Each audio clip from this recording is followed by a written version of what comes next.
رحمة ربك عبده زكريا إذ نادى ربه نداء خفيا قال رب إني وهن العظم مني واشتعل الرأس شيبا ولم أكن بدعائك رب شقيا وإني خفت الموالي من ورائي وكانت امرأتي عاقرا فهب لي من لدنك وليا يرثني ويرث من آل يعقوب واجعله رب رضيا يا زكريا إنا نبشرك بغلام اسمه يحيى لم نجعل له من قبل سميا قال رب أنى يكون لي غلام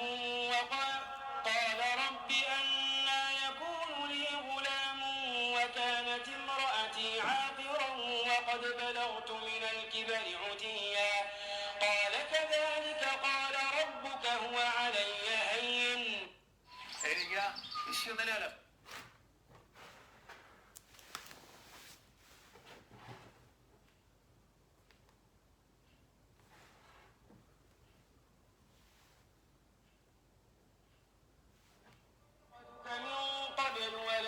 شيئا قال رب اجعل لي آية قال آيتك ألا تكلم الناس 3 ليال سويا فخرج على قومه من المحراب فأوحى إليهم أن سبحوا بكرة وعشيا يا يحيى خذ الكتاب بقوة وآتيناه الحكم صبيا وحنانا من لدنا وزكاة وكان تقيا وبرا بوالديه ولم يكن جبارا عصيا وسلام عليه يوم ولد ويوم يموت ويوم يبعث حيا واذكر في الكتاب مريم إذ انتبذت من أهلها مكانا شرقيا فاتخذت من دونهم حجابا فأرسلنا إليها روحنا فتمثل لها بشرا سويا قالت إني أعوذ بالرحمن منك إن كنت تقيا قال إنما أنا رسول ربك لأهب لك غلاما زكيا قالت أنى يكون لي غلام ولم يمسسني بشر ولم أك بغيا قال كذلك قال ربك هو علي هين ولنجعله آية للناس ورحمة منا وكان أمرا مقضيا أعوذ بالله من الشيطان الرجيم بسم الله الرحمن الرحيم اللهم لك الحمد كله ولك الشكر كله وإليك يرجع الأمر كله علانيته وسره فأهل أنت أن تحمد وأهل أنت أن تعبد وأنت على كل شيء قدير السلام عليكم ورحمة الله وبركاته أنفو أني أنبو أني لمنك لبلا كفني أمي أوفو نفلو كالصهرمي كيسي فولي نعمة فولي بركة فولي سبتي فولي من يونتي أيرن يونتي نكلاي فولي مي ni alaw taala y'a kɛ ɲɛsigi ye k'a ka jɔnsenmaw makɔnɔ arijinɛso senmanbaw kɔnɔ o de ye assalamu alaikum wa rahmatullahi wa barakatuh nin kisi ɲuman lasenin kɔ an faw ani an baw ma an bɛ kisi ani nɛɛma suuru danfɛnw ka sɔn hɛrɛma kan alakara muhammad sallallahu alaihi wa sallam an bɛ sɔlatu ɲuman lase danfɛnw ka sɔn hɛrɛma ma kisi ani nɛɛma o bɛ alakara ye danfɛnw ka sɔn hɛrɛma ka alaw taala dali kira ka somɔgɔ kelen kelennan bɛɛ a n'a janɲɔgɔn min y'a ka sahabaw ye k'olu fana kɛ nin nɛɛma ɲuman sɔrɔbaga ye alaw taala bolo ala m'o kɛla ani maa minnu kɛtɔ i sennɔ lɔla ninnu sennɔ ɲumanw kan o ye baara minnu kɛ kɛwale ɲuman minnu bɛnna kira ta kɛcogo ma anw maa minnu kɛtɔ an yɛrɛ bɔɲɔgɔnyala ninnu la ka taa se alakira ma ka nin nɛɛma se an kelen kelenna bɛɛ la ka fɔ ni ma Alahu taala bolola mɔkɛ la an faw ani an baw o kɛni bɛ ka silamɛw tɔɔrɔ bi duniya fan tan naani bɛɛ fɛ. Ils sont en train d'emmerder les musulmans un peu partout dans le monde entier. Souvent, nous nous posons cette question-là. Est-ce que réellement nous sommes des croyants sincères? Moi, je me pose cette question et je demande à tout un chacun. Chacun doit se poser cette question. Est-ce que nous sommes des croyants sincères? أحسب الناس أن يتركوا أن يقولوا آمنا وهم لا يفتنون. Abe aw kono le ka fo nye silama ye ne mumini ye ne alaka jonjuma ye billahi ale to ye de ala bena kodo bla ka tasla kan ala bena gbalaya do la si me ka nyanama la a abe adamaden kono le o ba fo mi ke o ne kan ko anw ye mumini ye anw ye silama ye ala ko ale to ye de ala bena illa jarabi limaniya mi me kan ka fo ibolo silamaya kuma mi me kan ka fo ibolo ka lajɛ kuma mi me kan ka buida ni tuya bala wala ma tuya tala. Pourquoi aujourd'hui face à des difficultés muna bi an silamaw ni gbɛlɛyaw nana ton an kan an bɛ sila bila an bɛ ɲina ala kɔ an bɛ ɲina a ka fonisereya kɔ an bɛ ɲina a ka masaya belebele nin kɔ silamaw ala do kumana ni neni e qur'ana kono ni mafle wallahi ala taala kumana neni e ni kono ko sebe ala kuma kaneni sika fosite ala muna silamaw bi ban ala taala kuma kan belebele nina akitu kaseni akuma kan dafani me norodo kandado mawye mamunu silana ala taala ni. Monsieur Diané, il y a des musulmans qui ne considèrent plus les Saints Courans. Certes, nous faisons la prière. Est-ce que on kanime kalimania min fo an nenkan bi? Est-ce que tu as balawa? Wallahi, on ka islamaya lamaloya. Anye islamaya laka akana tige. Anye alaka foni sereya nogo anyamba Allah Ta'ala la. On yan yere di joma bi. Allah Ta'ala ka maa minnu dan ka bɔ ji la o ye karo kɔnɔntɔn kɛ o baw kɔnɔ k'o to o baw kɔnɔ karo kɔnɔntɔn bonda kɔnɔ ala le tun bɛ o labalo k'o to o baw kɔnɔ Allah Ta'ala kilala thumma sabila yasara a kilala ka bɔli la nɔgɔya ninnu ye o bɔla o baw kɔnɔ ne ni e fana tɛmɛna nin bonda le kɔnɔ e silamaw maa min ye karo kɔnɔntɔn walama karo segi walama karo wolonwula kɛ a ba kɔnɔ a ba den sɔrɔ nɔgɔ la e bɛ se Alahu Ta'ala tola ye cogo di k'i jigi bɛn o kan k'i yɛrɛ kalifa o la k'i ka ko di o ma k'o k'i ka kotigi ye i ka duniyalatigɛ décision tali la.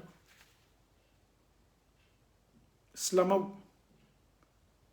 an ye ko caman ye nin tile filani na réseaux sociaux kan. Jɔn ne b'a commenter, jɔn ne bɛ fanga d'a ma, jɔn ne b'a sɛmɛntiya, jɔn ne b'a tunyatigiya, ele silamatɔ. O kosɔn wallahi e maa maa ka wajibili kɛ adamadenw ɲala yeli kosɔn adamadenw ye janfatɛw le ye dɛ. O bɛna ala kumakan kokɔrɔ don cogo min o bɛna filankafoya fana kokɔrɔ don o cogo le la. Wallahi o bɛ Alahu Ta'ala kumakan lamɛn cogo min sɛbɛ bonda kɔnɔ olu maa kelenw ne bɛ taa Alahu Ta'ala juguw fana kumakanw sɛmɛntiya. Est-ce que sommes-nous réellement sincères? Où est la sincérité? Aw do wallahi ni y'a ye bi ala jugu ni filankafow ani morikmananiw fanga b'o la bi o bɛ se la kuma na ka da kan aw kelen de bɛ ala ko lamɛn aw kelen de fana bɛ taa o ka fɛnw partager. Est-ce que aw t'aw yɛrɛ kun ma ɲininka aw ye silama qualité jumɛn ye? Aw ye silama couleur jumɛn ye? Aw ye silamaya gu jumɛn ye? Aw ye silamaya cogo sugu jumɛn ye? Ni ala kelenbagatiyamaw bɛ ni filankafow fana bɛ ni Alahu Ta'ala kelenbagatiya jɔnw bɔla mɛ olu kokɔrɔ do kuma na mɛ commentaire kɛ m'o ka fɛnw partager ni Alahu Ta'ala juguw fana bɔla ibe anw kelen ne ye tuguni ka fanga di olu ma o kosɔn an yɛrɛ kun ma ɲininka bɛɛ ye yɛrɛ kun ma ɲininka an ye filankafoya dabila dusukun na an y'an yɛrɛ kun ma ɲininka ne ni e est ce que tuɲa na anw kɛni bɛ ka limaniya min ko fɔ an nɛn kan est ce que yala ne ni e ka limaniya ka sini e ko anw de b'a fɔ aw ye bɛɛ to ye bɛɛ b'i ta kɛ subhanallah o ye kumakan cɛjuguba ye bɛɛ t'i ta kɛ dɛ ko dɔ de lajigila bɛɛ kan fo bɛɛ ye baara kɛ ka bɛn o de ma bɛɛ y'i ta kɛ bɛɛ m'a yɛrɛ dan ala le ye an bɛɛ dan a bɛ kɛ ka bɛn ala le ta kɛcogo ma an tɛ bɛɛ to i b'i ta kɛ dɛ ayi ciden cila anw ma o de la a nana makakaw sɔrɔ fili minnu kan o bɛɛ n'o ka jow ko ka jo ninnu bɛɛ bato dabila ka ala kelen pe bato muhamadu de cila an bɛɛ la ka fɔ ni ma sallallahu alaihi ko ka tugu ala kɛra kelen pe de kɔ mais jɔn de bɛ fanga di nin kuma sugu ma les soi-disant musulmans a ye bɛɛ to yen bɛɛ b'a ta kɛ aw kana mɔgɔw la kafiriya aw kɛni bɛ ka mɔgɔw ladon jahanama aw da la yala o i delila ka jɔn ye k'a y'a maaɲɔgɔn ladon jahanama kɔnɔ ɲininkali don silamɛw i toloma lɔ kuranna la janni an ye don bi walagada la an b'a ɲini silama bɛɛ fɛ i k'i ka moribananin min lɔn i k'i ka karamɔgɔ marabu min dɔn i k'i ka jotigi min dɔn i b'i ka turabulala min dɔn i b'i ka kolonfilila min dɔn a fɔ a ye ko ne ko a ye na yan bi tuma dɔ ale yɛrɛ bɛna hakili kɔrɔ sɔrɔ ka d'a kan maa dɔw ye turabu ci cɛ ta o faw le la o faw y'a ta o benbaw le la denw fana nana to faw taasila kɔ ne fa tun bɛ turabu le ci ka maaw ka kow lajɛ ka maaw ka sinikow lajɛ ka maaw ka ɲɛnamaya lajɛ an mako bɛ turabu cila kelen kelenna bɛɛ la an tɛ dan o ma an mako bɛ kolonfilila kelen kelenna bɛɛ la bi an ka kɛnɛ kan bi an tɛ dan o ma dɛ an yɛrɛ mako bɛ moribananin minnu bɛ to ka na tubabula sɔn ka tulon adamadenw hakili la an mako b'a bɛɛ la bi tabali kɛ yan anw bɛ kuma ni min ye o de ye ten n'an ye ko ko bɔ an yɛrɛ la k'a fɔ baro la diya kosɔn maaw ka sympathie ɲini kosɔn an bɛ alaw taala dali alaw taala ye an minɛ kuma minnu fɔtɔ an bolo n'an ye ala kumakan to yen kan an yɛrɛ ni diɲɛnɛkanw ta k'o kɛ kiti ye k'a fɔ maaw ye anw b'a dɔn kiyamalon alaw taala bɛna ko min kɛ k'an makɔnɔ o kosɔn turabu cila kelen kelenna bɛɛ minnu kɛni bɛ ka adamadenw ka kow lajɛ n'o jamani bɛ waati ni ɲɔgɔnna na réseaux sociaux kan ɲininkali kelen pe o bɛna anw ni olu faran ka bɔ ɲɔgɔn na bi adamadenw bɛ siran n bɛ yala ko dɔ ko fɔ aw ye janni an ye don an ka sujet la ne tun ye fɛn min affiché n ko an bɛna kuma kan bi dɔw sɔrɔla k'a fɔ o bɛ siran na dɛ Imam Janɛ subhanallah ele yɛrɛ bɛ siran min kɛla ninnu ye o de b'a to ninnu kama bɛ kɔrɔta ninnu tɛ se foyi kɛla adamadenw de komi e bɛ cogo min ninnu bɛ taa ɲɛgɛn na cogo min e bɛ taa ɲɛgɛn na o cogo de la o ɲi m'o dimi cogo min ɲi m'o dimi cogo de la saya bɛ ninnu ta cogo min na saya bɛ e ta ten ni e ye adamadenw kɛ maa puissance maaw ye dugukolo kɔ kan est ce que anw yɛrɛ le tɛ kan ka valeur di ninnu ma wa est ce que e ye limaniya min yɛrɛ fɔ ninnu tɛ se foyi kɛla ninnu tɛ se fosi kɛla ni ala ma diɲɛ min ma mais ni ala sɔnna an bɛna nɔgɔ min b'o fari kan an b'a nɔgɔ wɔrɔn ka b'o fari kan o b'o yɛrɛ sutarala birifani min kɔrɔ bi an b'a birifani nin bɛɛ wuli ka bɔ o kan ninnu tɛ se foyi la aw y'a fɔ ye ko aw dɔgɔcɛ n'aw dencɛ sigilen bɛ Belgique ni min lani b'a ka somaya n'a ka moriya la a n'a ka turabuciya la ko ne Muhamadu Janɛ n tɔgɔ don ninnu tɛ se foyi kɛla n'i ma ala dɔn i bɛ fanga di adamaden ma ninnu bɛ se mun na ninnu sela ka mun kɛ o sela ka mun kɛ o yɛrɛ ye ninnu ye escroc numéro 1 de ye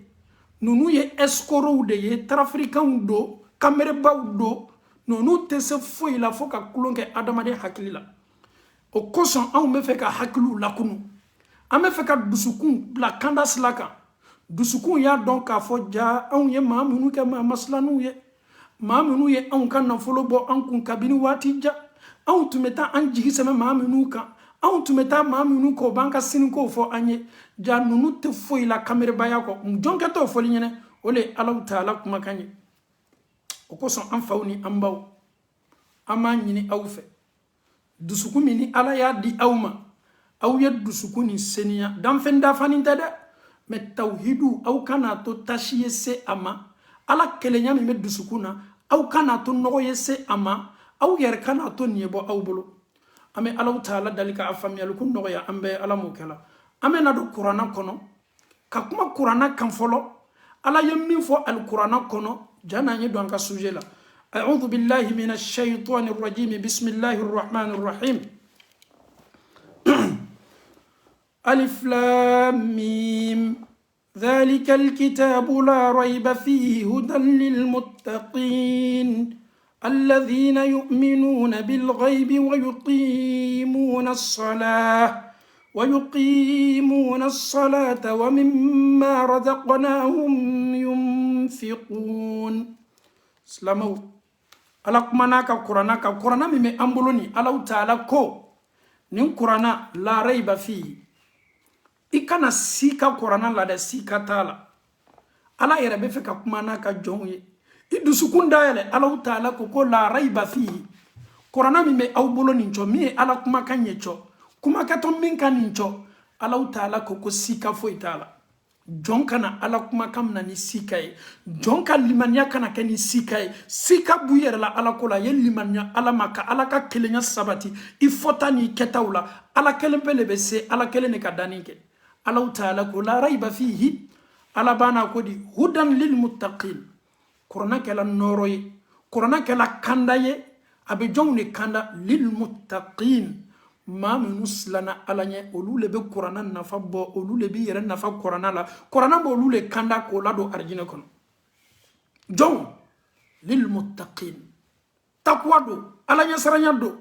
ja kuranna nin tɛ bɛɛ kanda la dɛ kuranna nin bɛ maaw le bila sira kan maa minnu silanna Ala ɲɛ maa minnu ko k'a fɔ Ala ye k'a minɛ Ala ye k'a to Ala ye olu ka ko bɛɛ la k'a fɔ nin bɛ da Ala kelen pe de kun kuranna ye kanda ye Ala ɲɛsiranya jɔnw de ye Ala ma d'aw ma dɛ a lamɛn kosɛbɛ alladhina yu'minuna bil ghaib maa minnu bɛ limaniya Alahu Taala ka ko dɔgɔninw ma gundow ma ko dɔgɔnin jɔ anw ma arijinɛ ye an ɲɛ la mɛ an lani b'a la anw ma jahanama ye an ɲɛ la mɛ an lani b'a la anw b'a dɔn k'a fɔ saya ka kunu saya kɔ a bɛ kɛ sika foyi t'a la a ma k'an ɲɛnɛ dɛ mɛ anw dani b'a la anw ɲɛ tɛ mɛlɛkaw ye la mɛ anw b'a dɔn k'a fɔ ko mɛlɛkaw bɛ yen anw ma Musa ye anw ma Yusufa ye anw ma Idrisa ye anw ma Yakuba ye anw ma Isaka ye mɛ anw dani b'a la k'a fɔ ko Alahu Taala ka ciden ninnu kelen kelenna bɛɛ nana ka na Ala kumakan na se silamɛw ka limaniya Ala ka gundow ma an yɛrɛ bɛna kuma gundow le kan bi o kosɔn n ye sura nin daminɛ ni suratu Bakara ye Alahu Taala bana ko di an bɛna segin nin gundo ma a lamɛn kosɛbɛ dɛ Alahu Taala ko wa yuqimuna salata wa mimma razaqnahum yunfiqun nunu ye maaw ye o bɛ limaniya ko dɔgɔninw ma o bɛ tila ka seli jɔ Alahu Taala ye o garijigɛ fɛn min na o b'o di ka sɔnni kɛ o ka sɔrɔ fɛnw na o bɛ nafaka bɔli kɛ garijigɛw la Ala ye min di o ma Alahu Taala ko k'ale a tɛ dan o ma dɛ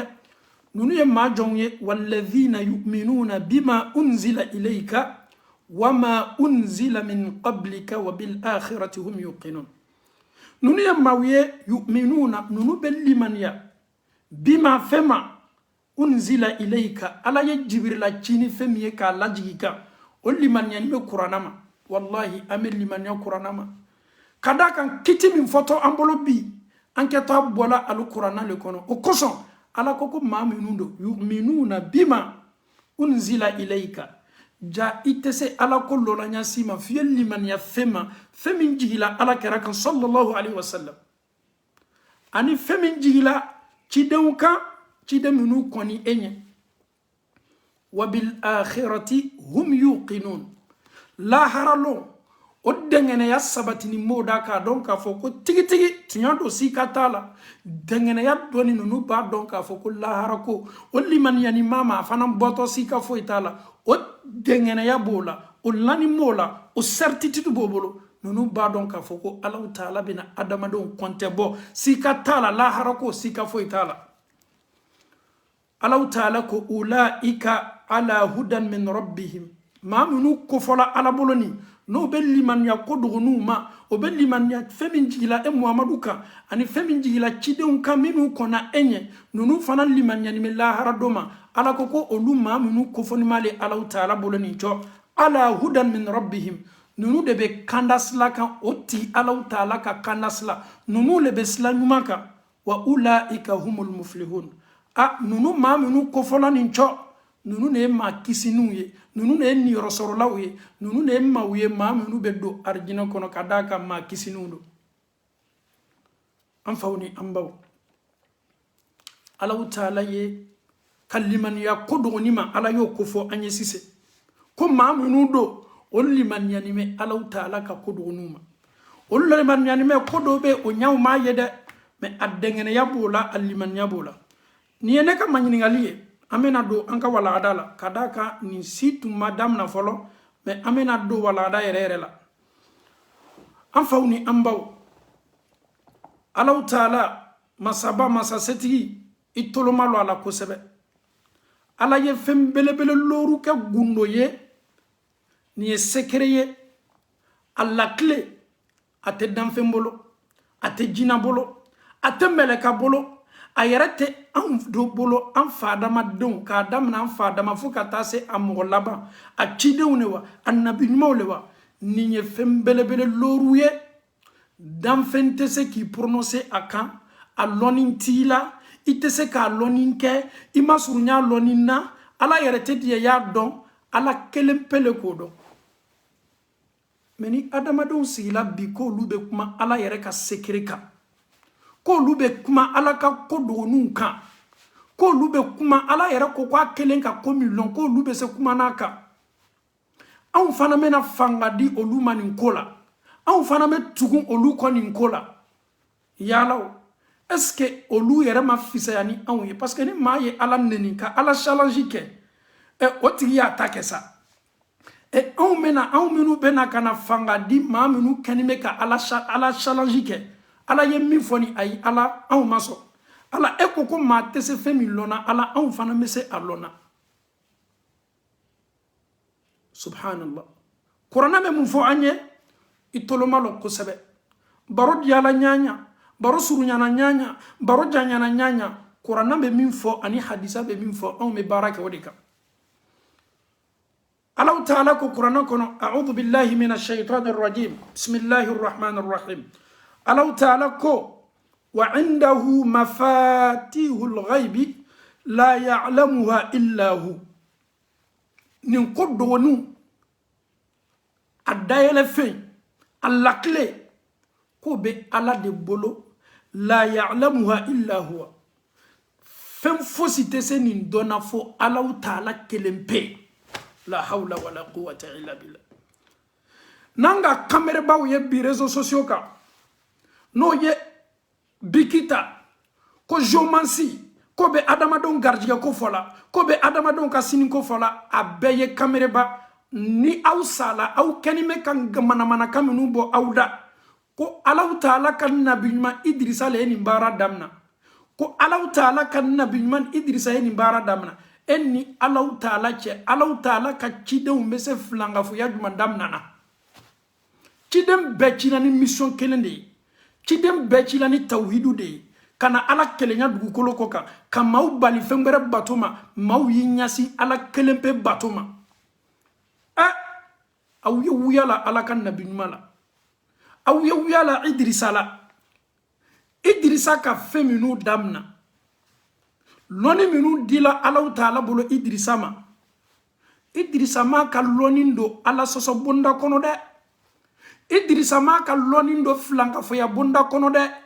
a tɛ kun a la a tɛ miiri a ma a yɛrɛ tɛ la n'a ye Alahu Taala ka kangari la Muhamadu ye sallallahu alaihi wasallam Muhamadu le ka bon ala yɔrɔ wa walama Idrisa le ka bon koni Muhammadu je ala ba don ka fatina flanga fo yake ala koni Muhammadu ni surunya na flanga fo yala ni ye flanga fo yake na yeli kabara la ko ala ko kabe Muhammadu kabara bebe au ba ka kamere baya au kam mana ko jomansi ha betande ni ye kamere baya baraye ni ye flanga fo ya baraye ni ye mushriku ya baraye Maminu lanime aula ani au yereba na usala ka utoni mbara la sikata la flanga fo sigiro fo ite flanga fo la kiyamalo fo jahannama kono ni be flanga fo ka jahannama ko fo ya fo ikena fo ni sikai ala yere ya fo qur'ana kono ka be ya fa adama dowuma minu bo yere lasi ala taala ma flanga fo ya julumuta mina de me mami ni sala ki tu ka flanga fo yala a donc fo sikata la ba yoro bereti ela e yere kun jate jahannama kono do chama ara le ya fo okoso ama nyini obefe kelengele a kamere ba kurani minu boni me bi réseaux sociaux ka ni amfaw ani ambaw ani ankoro tunyalo alama olu mademe bi olu mase tunyalo na kabo wuyala ode kaduguna be ibe jamaw tuguni ye kodoko ibe jamaw lamini ni ye kono na fili le bo blalala ko kono na fili mambo ala yoro le kacha ale yara malo atuguni me komi koni flanga foyale bolo kolo ya bara wara aka fangana ya bara wara aka tous les coups sont permis iboye mese ninkala niye ninka ebe ninsoro mese ninkala niye ninka ebe ninsoro ibe ankoro wiye ibe anfa wiye olube giri nunu mosugu nofe ko nunu mosugu ko daluya tugudo he ko be koye de kono ye koye no ye mifika kola sika fo itala eni ala taala che sabatini tumi baden soro no la watimi nunu ne tun keni me ke la domini iba tume laniye ki ito iba kono watimi masami tumi nene kili no ya ye ki ti ba kono nunu kamere ba wala tume nene kili no ya liye masami ibamso na tume da ala bedien ibamso yeso suno la ka eto akono kamere ba nunu no ko ke eslamo he ando ala taala la maloya ha aunde Allah taala ka fonisere yan nogo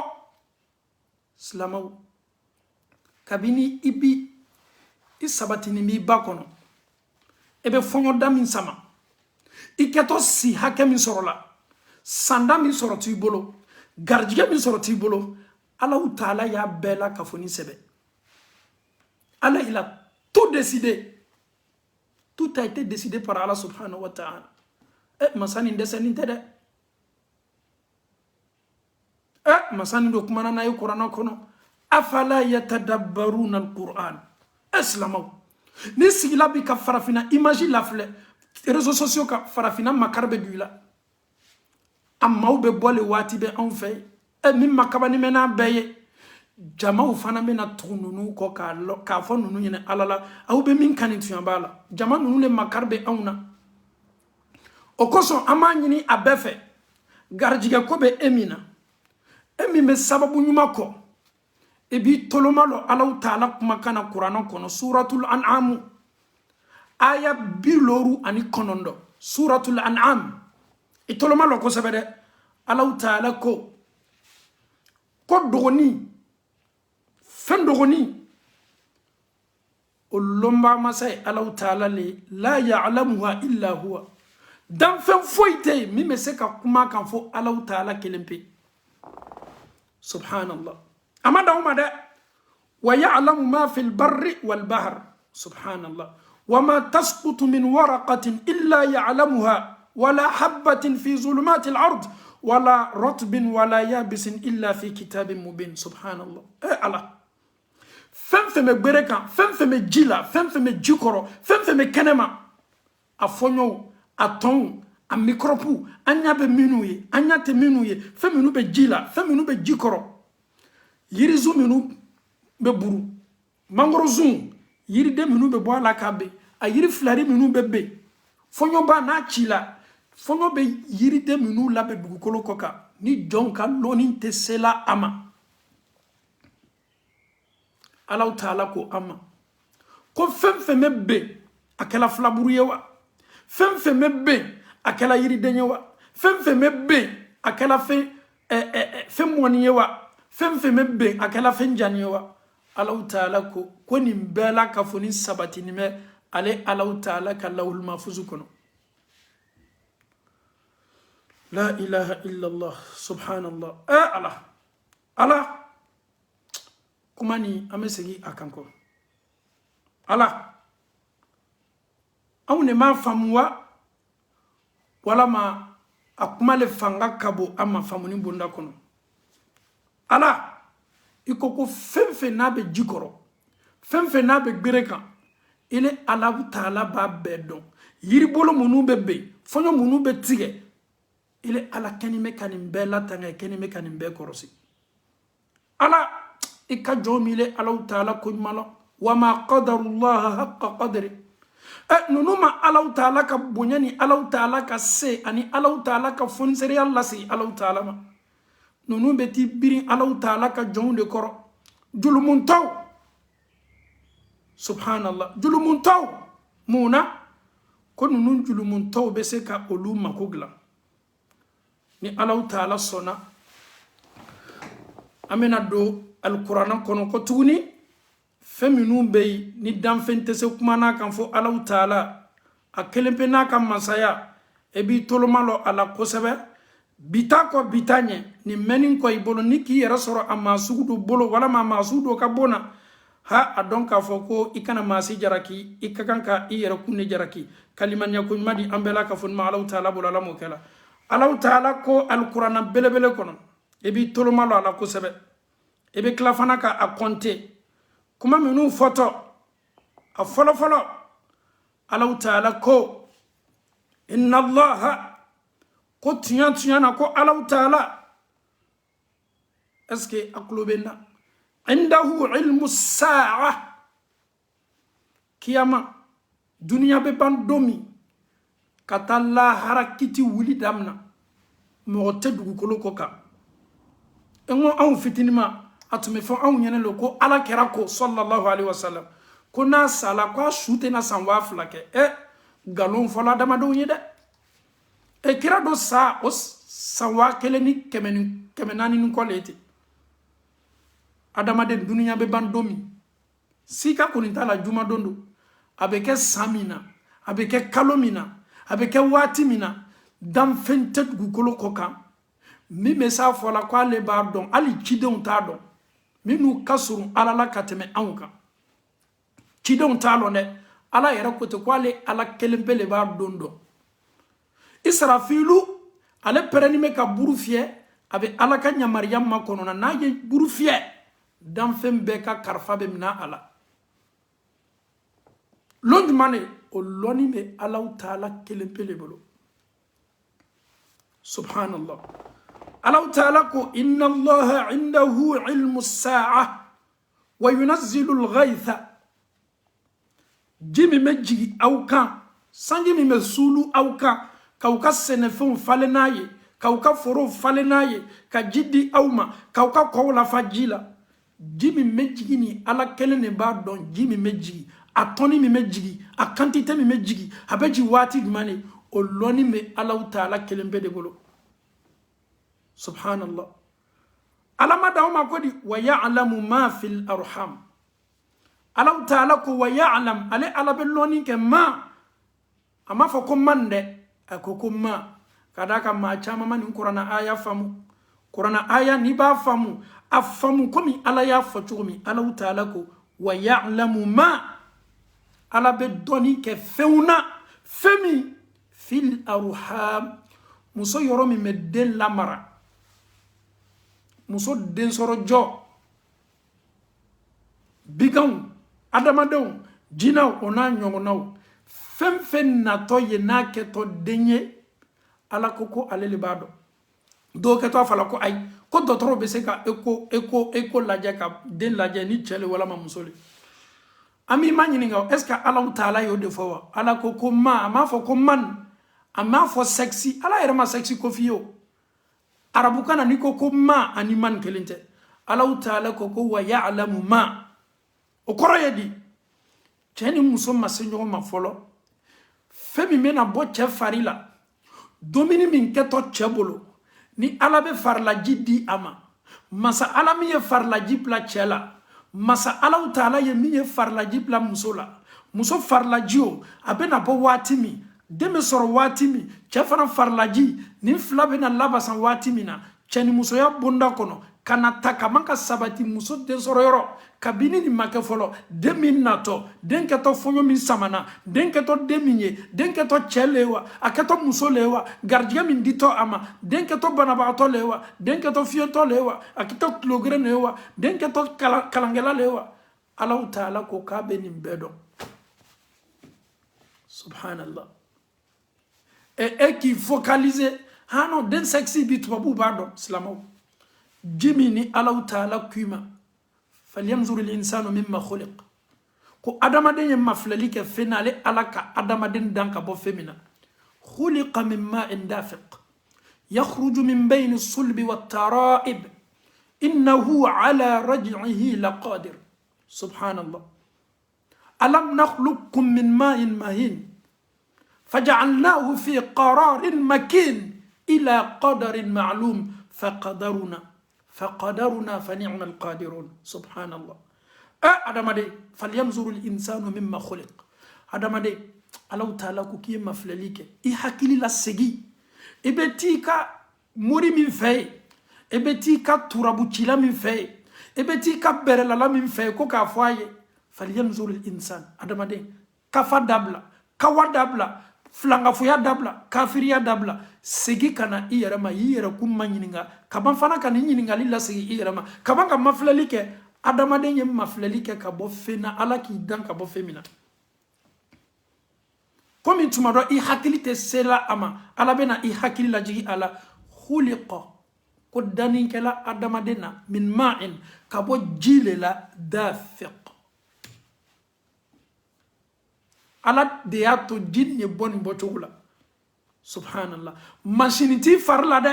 mais ala k'i dani dali min ye cɔ ji min bɔtɔ I fari la cɛni musoya waati hali ni bɛ sunɔgɔla le ni sukola cɛni musoya la I sukola ko I ni cɛ do kafo la I sukola ko I ni muso do kafo la ni nin ji bɛ bɔ I la hali k'i to sunɔgɔ la sunɔgɔ n'a ka diya I bɛ bɔ a kalama munna kada kan Allahu taala ye nin kɛ ji ye nin ye ji makabaninba ye nin ji tɔw tɛ kelen o kosɔn Allahu taala ko falyanzuru al-insanu mimma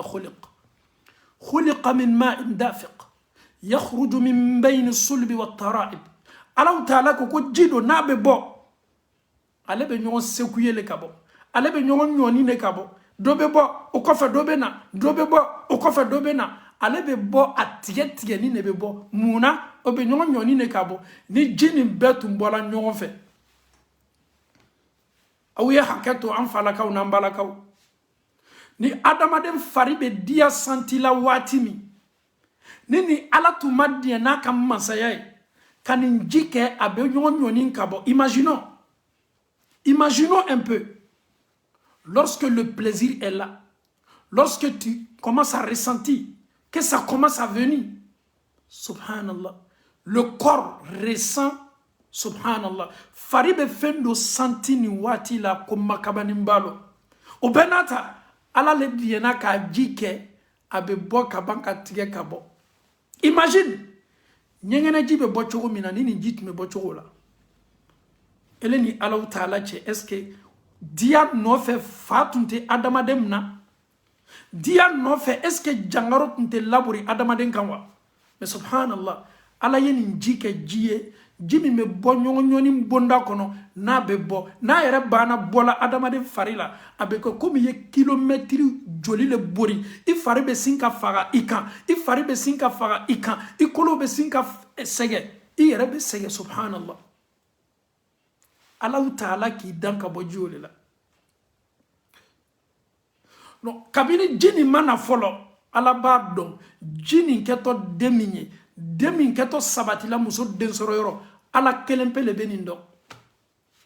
abeni kuma fonne ni eye muna afala yatadabbaruna alquran Qur'an le bambolo ni Allah taala ko afala yatadabbaruna alquran e mume adama don lawte tasi kamiri ni qur'anama et c'est là bi amerikite ala tano technologie yara kala ila seul le travail paye et bien barabi ka salaire soro et qui peut encore te mélanger et qui va te rendre riche Allah taala Europe dima e maa jɔn bɛ se ka galon tigɛ e kulo kɔrɔ tuguni k'i wele ka fixe kan k'i wele ka numéro kan ka manamanakanw f'i ye a ɲi lolo ye i lolo bɛ tan i lolo bɛ faraci e silama bɛ se tola nin ko sugu kɔ cogo di masa min k'i da nin cogo la e ni Alahu Taala cɛ est ce que e jo bɛ kɛ a la ni e sala k'i to maa ninnu ka manamanakan kɔ masa Alahu Taala kumakan senimanba nin dila ne ni e ma hudan lil muttaqin kanda lo ala ɲɛsiranya jɔnw ye dɛ bɛɛ tɛ dɛ maa minnu silantɔ ala ɲɛ kuranɛ bɛ olu dusukun de ɲigi kuranɛ bɛ nɔ ɲuman bila olu le dusukun na kuranɛ bɛ olu le ta ka taa n'o ye arijinɛ kɔnɔ falyanzuru l-insanu mimma khuliqa min ma'in dafiq yakhruju Alahu Taala ko nin ji a bɛ bɔ fan ɲuman yakhruju nin ji bɛ bɔ yɔrɔ min ala bɛ n'a f'i ye sisan min bayni sulbi wa tara'ib ni ka cɛ soro lajɛ ka muso disi lajɛ subhanallah an balakaw aw ye hakɛ to ka da kan bɛ Alahu Taala ka fasari de la an falakaw aw ye nin yɔrɔnin lajɛ dɛ Alahu Taala ko ji nin bɛ bɔ cɛ soro fan fɛ ani muso disi fan fɛ o kosɔn siyansi y'a yira an balakaw waati min na ni nin ji bɛ nana musolakaw ma cɛw ye ji laja nin yɔrɔnin na o kana ɲina musow disi kɔ o kana ɲina musow disi kɔ mun na parce que fɛn nin bɛ kan ka bɔ nin yɔrɔ fanfɛla la le waɲaga min kɛtɔ disi la nin waati ɲɔgɔnna la c'est tout à fait normal fɛn min b'a to muso fana bɛ sabati dɔ bɛ fara a ka sabatili kan kafoɲɔgɔnya bonda kɔnɔ n'a kɛla ka sɔrɔ bolo fana bɛ disi la k'o fana bɛ muso madɛmɛ mun na a bɛ komi fɛn dɔ bɛ na n'i fari ma e bɛ fɛ ka fɛn dɔ minɛ k'i yɛrɛ sabati a la diya dɔ bɛ na n'i ma e bɛ fɛ k'i bolo kɛ fɛn dɔ la k'i yɛrɛ sabati a la donc nin waati ɲɔgɔnna la ko cɛw kana na ɲina muso yɔrɔw kɔ mun na ka d'a kan Alahu Taala ko yakhruju min bayni sulbi wa tara'ib innahu ala raj'ihi laqadir Alahu Taala ko sura wɛrɛ kɔrɔ ne ma fili suratul mursalat alam nakhluqukum min ma'in mahin yalaw ne ala le ma aw dan ka bɔ nin ji langafoni na wa ji min no n'a banna bɔ la n'i y'a nɔ ye fani kan fani a bɛ ja fani ma i bɛ sin k'i ka fani tereke dɔrɔn k'a gbasi dɔrɔn a banna o ji nin cɔ min jali ka fani na nin cɔ ala ko ji langafoni do alam nakhluqukum min ma'in mahin ne ala le ma aw dan ka bɔ nin ji langafoni na wa c'est tellement faible faja'alnahu fi qararin makin ne ala ye nin ji le ta ka cɛ farilaji ta ka muso farilaji ta k'o bila yɔrɔ jumɛn k'o bila muso ka den sɔrɔ yɔrɔ faja'alnahu ala ka nin bila yɔrɔ min na fi qararin makin ha masa Alahu Taala a y'a bila yɔrɔ la a y'a bila sabati yɔrɔ la sabati yɔrɔ min ka kan ni nin ji ila qadarin ma'lum ji nin kɛtɔ waati min kɛla muso kɔnɔ ala bɛna ji nin ne yɛlɛma damina ila qadarin ma'lum ka taa se waati la ala ka waati min jate sigi ji nin ye a bɛ yɛlɛma k'a kɛ sogokuru ye a bɛ bɔ jolikuruya la a bɛ bɔ jiya la k'a kɛ jolikuru ye a bɛ bɔ jolikuruya la k'a kɛ sogokuru ye a bɛ to sogokuruya la ala bɛ seni bolow bɔ damina a la i bɛ nuw ye formela ka bɔ a la i bɛ daw ye formela ka bɔ a la i bɛ tɔlɔw ye formela ka bɔ a la subhanallah ila qadarin ma'lum faqadaruna Alahu Taala ko kuranɛ kɔnɔ faqadaruna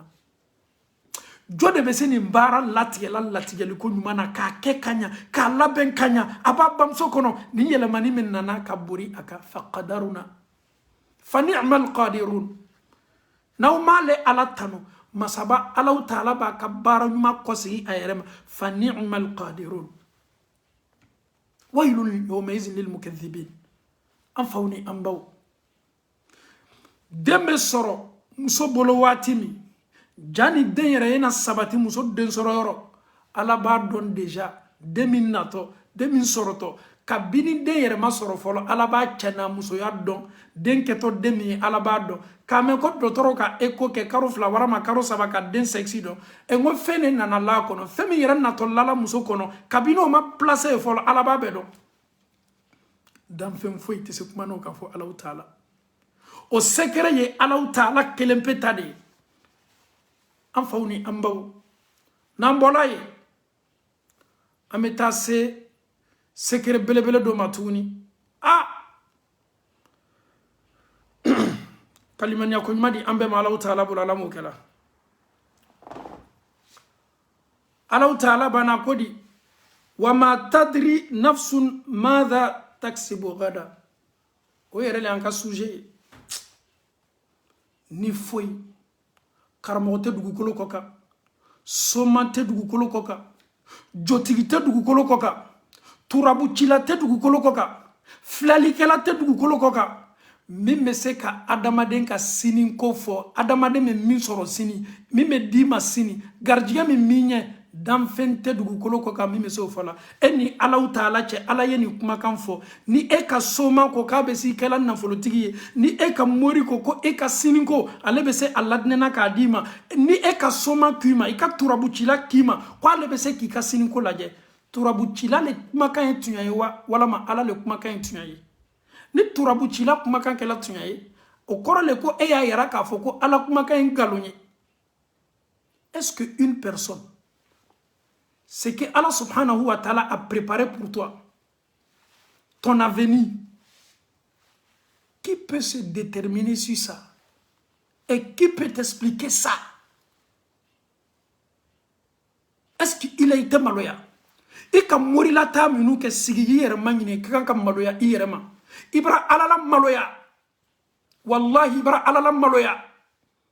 Adamaden sen fila be bana komi be bana cogo min escoro maskeni siginime k'a yɛrɛ bila moriya murana jotigi cɛjugu na a kasa jugu siginime ka bona turabucila cɛjugu siginime ka turabuci la filalikɛla kolonfilila cɛjugu siginime a ka kolonfili la ele ma Alahu Taala ka fonisereya lajɛ ele ɲinana ala kɔ ka ɲina a ka sankolo danni kɔ ka ɲina a ka dugukolo danni kɔ k'a dɔn k'a fɔ ko ale le ye mɛlɛkɛw da k'a dɔn k'a fɔ ale le ye jinɛw da k'a dɔn k'a fɔ ale le ye adamadenw da k'a dɔn k'a fɔ ale le ye jikɔrɔfɛnw da k'a dɔn k'a fɔ ale le ye bigɛnw da k'a dɔn k'a fɔ ko fɛn fɛn bɛ fɔɲɔ la anw bɛ min ye an tɛ min ye ala de y'a bɛɛ da bɛɛ fana bɛ sa ka segin ka taa ala le ma ele ma miiri ka taasi k'a dɔn k'a fɔ ne bɛ min na nin ko tɛ nin ele bɛ t'i yɛrɛ ye ninnu bolo ele yɛrɛ ma ɲininka wa ma qadarullaha haqqa qadri silamɛw mais munna bi anw silamɛw y'an ka diina nin kɛ poubelle diina ye munna anw silamɛw bi an ye valeur bɔ an ka diina la munna anw silamɛw bi anw kɛni bɛ ka Alahu Taala ka masaya kɛ fu ye adamaden afala yatadabbaruna al-Qur'an mun bɛ aw la munna aw tɛ taasi ka miiri ni Alahu Taala ka kuranɛ ye munna aw tɛ miiri nin ma munna aw tɛ miiri nin ma nin bɛ se tɔ la aw bolo cogo di k'aw ye fili sila kan afala yatadabbaruna al-Qur'an am ala qulubin aqfaluha mun y'a to aw dusukun datugu la gogoro jumɛn de ka aw dusukun nin datugu fili jumɛn de ye aw sɔrɔ shetana ye kali min kɛ k'a bɛ na aw lafili aw ye jo di shetana ma dɛ la'anahu Allah وقال لا أتخذن من عبادك نصيبا مفروضا على يا دانغا افانا كوكو على من ادمادون لافلي من يورتا ادمادون بولو على من كليله الله تعالى كما سيالا شيطان يكلي الله تعالى نيانكورو كوا به فره بeke kanunu lafili اسلامو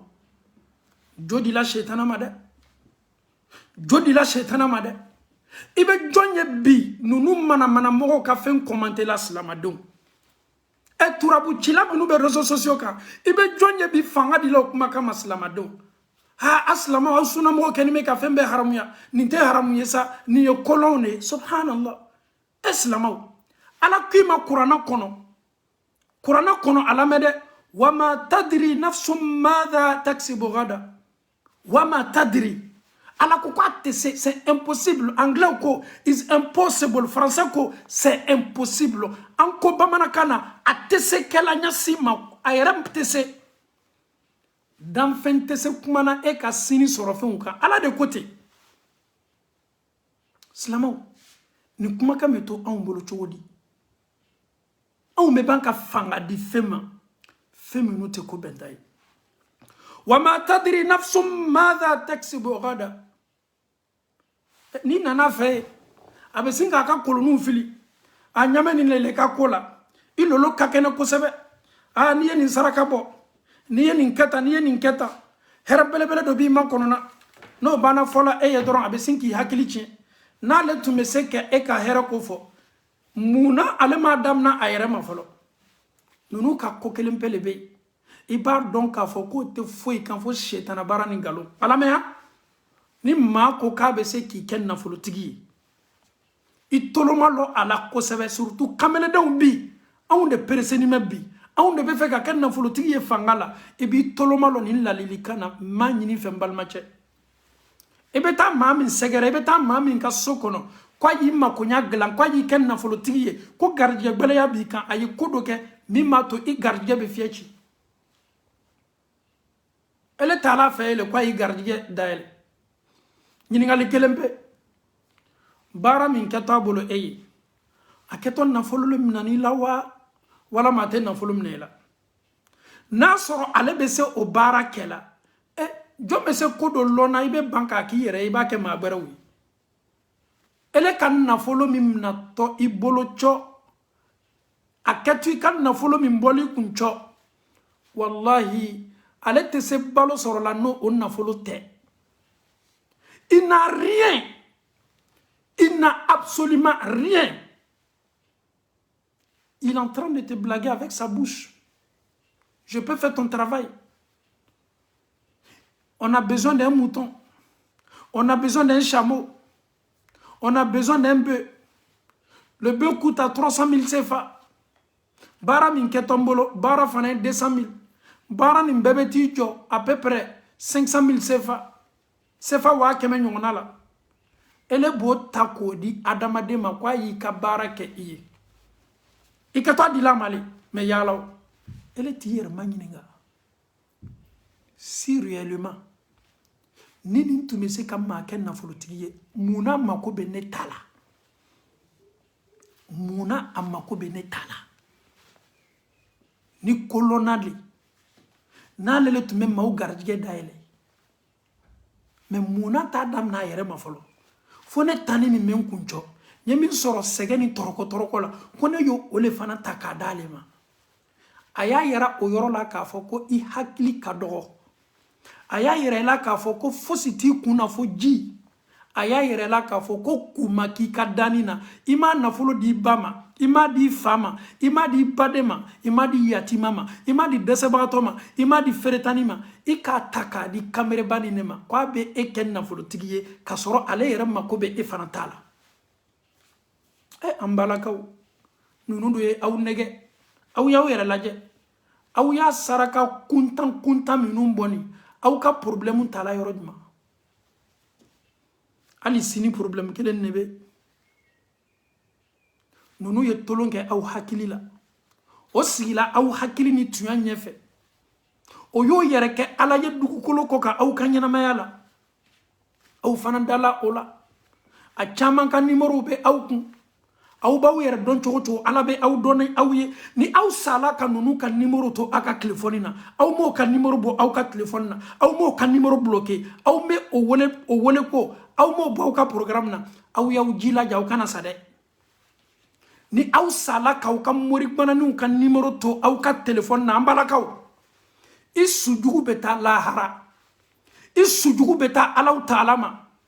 a kamereba minnu bɛ Europe yan olu ye kamerebaw de ye galontigɛla tɛ tɛmɛ olu kan billahi alaykum i bɛ wuli fajiri fɛ ka taa tubabujɛ ta kɛ semaine walama kalo i ka salaire bɛ don olu bɛ bɔ yen tuguni ka na aw sɔrɔ tubabula kelen nin na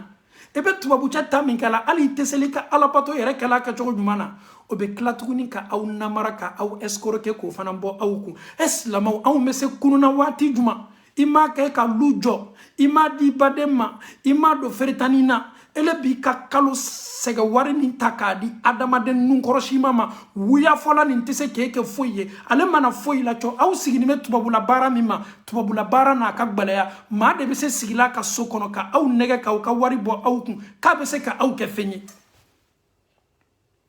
ni me fɔ le dɔrɔn ka hakili dayɛlɛ kɛ ni me fɔ le dɔrɔn ka sigi ka taasi ka miiri wallahi nunu tɛ se aw kɛla nafolotigi ye Allahu Taala ko kuranna kɔnɔ ko ni fosi tɛ dugukolo kɔ kan danfɛn foyi tɛ dugukolo kɔ kan a adamaden wa a jinɛ le wa hali mɛlɛkaw fɛn min kɛtɔ dila adamaden ma sini i kɛtɔ min sɔrɔla sini Allahu Taala kelen pe le b'a dɔn subhanallah est-ce que n'an bɛ se ka an faw ni an baw n'an bɛ se n'o bɛ se diɲɛna ka dayɛlɛli dɔɔnin kɛ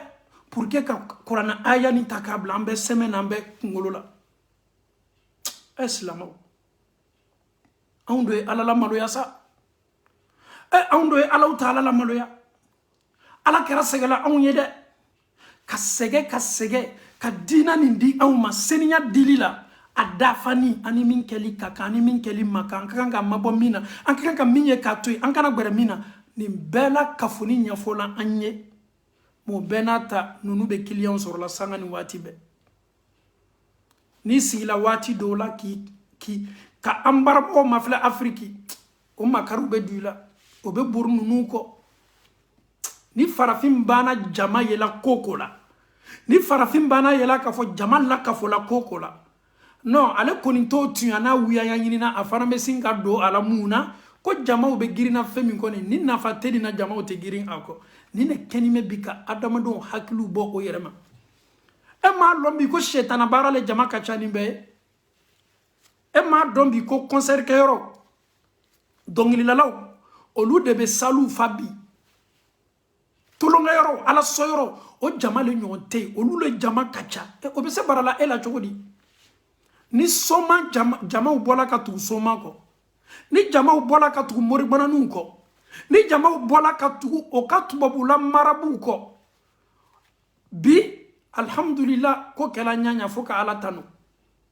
san yiri ka tɛmɛnu tun bɛ se la aw la dɛ mais bi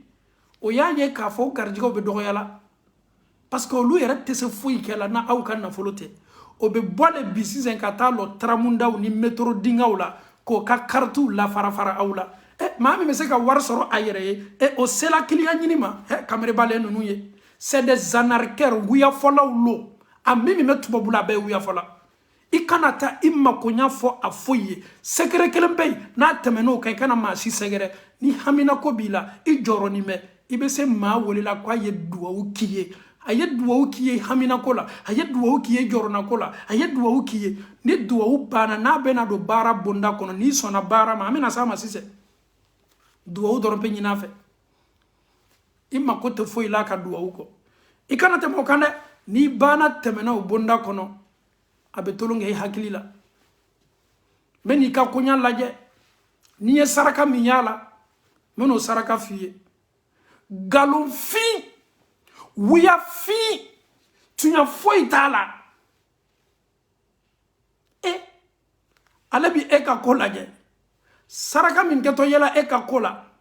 ale bɛ n'o saraka fɔ e ye mais ne baw ne faw munna aw bɛ tolon kɛ an yɛrɛ la ala ye adamaden bonya wala kadi karamna bani adam ala do ye an bonya sa ala ye valeur ba di adamaden ma il est adamaden ɲɔgɔn le kɛtu ile ka ko mafilɛla o ni saraka min ka kan k'a bɛ n'o saraka fɔ e ye ou bien kɛni bɛ k'a ye basan min na o le y'i attiré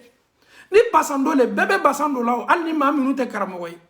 ou bien a ka chapeau min b'a kun na o de y'i effrayé ni chapeau ko le e yɛrɛ bɛ se chapeau sanna k'a don i kun na silamɛw ni ne bɛ taa e ka koɲa lajɛ a b'a fɔ i ye tile 3 d'a ma i ye tile 7 d'a ma n'a ka saraka min ye ka ko la wallahi wuyale kameribaya kan de escoroya kan tɛ tɛmɛ a kan dugukolo kɔ kan o kosɔn nin bɛ fɔ pour que a ye don o tolo la n y'o invité n ka direct la olu ta ye nɛni de ye n'aw banna aw y'an ka direct ci o bɛɛ ma n'a diyal'o ye o ye micro ta k'an nɛni parce que daluya kelen min b'o bolo dɔrɔn nɛni ye mun ye wahabiyaw lo sunamɔgɔw lo olu kɔni ka ɲɛnamaya bɛɛ ye o de ye kuma tɛ bɔ o yɔrɔ ka kuranna fɔ k'a fasari hadisa yɛrɛ t'o bolo k'a fasari n'olu kɔni bɛ kuma dɔrɔn sunamɔgɔ ninnu lɔgɔbɔni bɛ o y'an ka ko bɛɛ an bali ko bɛɛ la a y'a wahabiyaya kuma daluya kele mi mo bolo kanyana ma lo do yi mona ba wera to wuya fola so nunu bolo nunu wuya fola on doit même pas le faire cadeau on mena en fa namba o kan kotu ele be ne ka kofle jani eye ne ka kofle eyi ka famille re la je folo regarde ta famille tes sœurs sont dans le mariage ça ne va pas regarde ta propre famille ton petit frère ça ne va pas regarde ta propre famille ton oncle là il souffre moi tu vas regarder. Pourquoi tu ne regardes pas pour ton oncle? Regarde pour tes frères qui souffrent, qui n'arrivent même pas à manger. Si réellement tu es capable. Dans ta famille, il y a beaucoup de pauvres. Tes sœurs, ça ne va pas du tout. Tes frères qui sont mariés là, ça ne va pas du tout. Olu erabe de wole qui est dans son doma.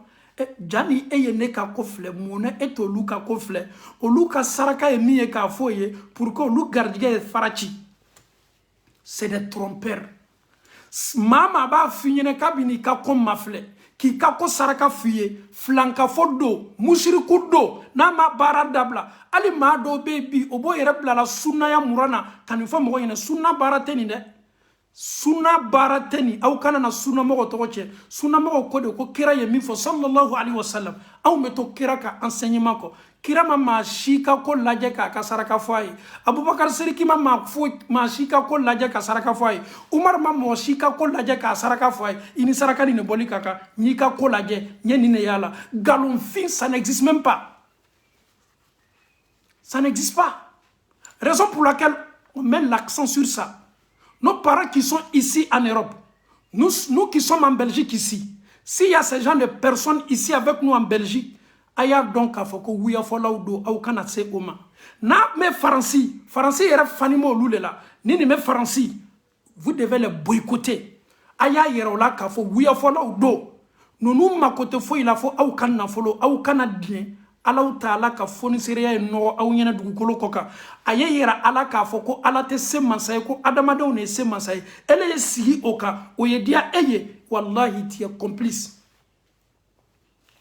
Nama Allah Ta'ala ka bonya la se ala man kana fara ala doya la kan ka Allah Ta'ala doya anya ke Allah Ta'ala koso ni awma ala ka kelenya la sigi ama fo selila iyyaka na'budu namo korolo ni awma qul huwallahu ahadu korolo Allahu samadu korolo lam yalid wa lam yulad korolo wa lam yakul lahu kufuwan ahadu korolo anya Allah Ta'ala ka kelenya toy wati selamate de wati selamate de santante meni mba ne ba donc afo it meni mbarake ini min keli kaka ni wati nyonala ire lasli alama. Ne faut plus tomber dans leur piège